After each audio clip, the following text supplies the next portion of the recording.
I used to work in big fashion. I actually also worked at Vogue for a little bit.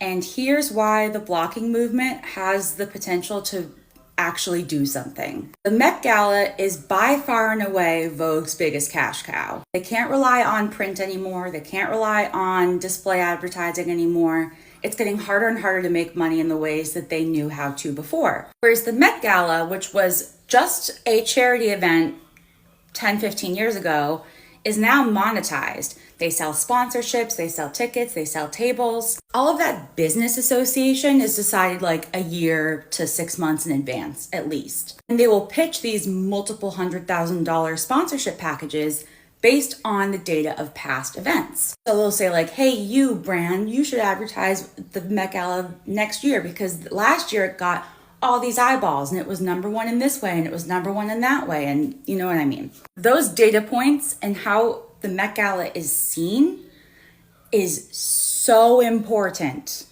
to the bottom line of Vogue specifically, but also to Condé Nast and just legacy media in general. Yes, there are always people that say like the Met Gala is so stupid, I don't fucking get it.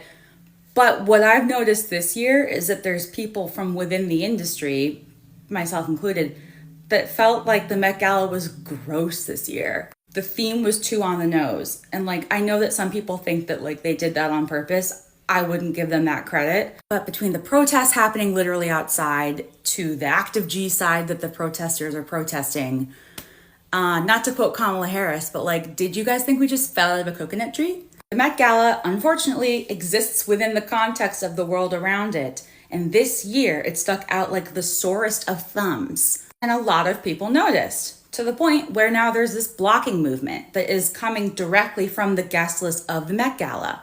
Do you realize how damaging that association is for them? Attendees of Met Gala, permanent universal block list. Obviously, early days into this movement, but it could really do some damage with applied, focused pressure. The Met Gala is a titan event in the elitist cultural sphere. The 1% of designers, the 1% of celebrities, the 1% of companies, like we're skimming the skim of the skim for this event.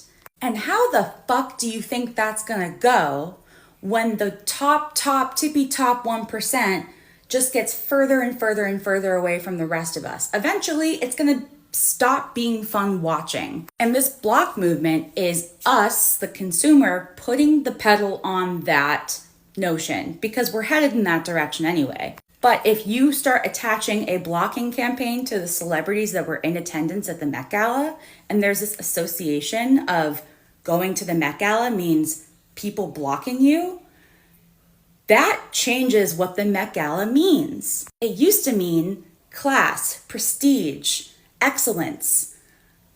If it becomes associated with universal hate, that's how it's going to be known. And just like that, it gets harder to invite celebrities. It gets harder to get the right people to show up. It gets harder to get all the eyeballs that you want. It gets harder to pull the data points that you want. And it gets harder to get the advertisers that you want. Someone once told me that if the service is free, you are the currency. We are the currency at the Met Gala. If we stop paying attention, it stops being prestigious.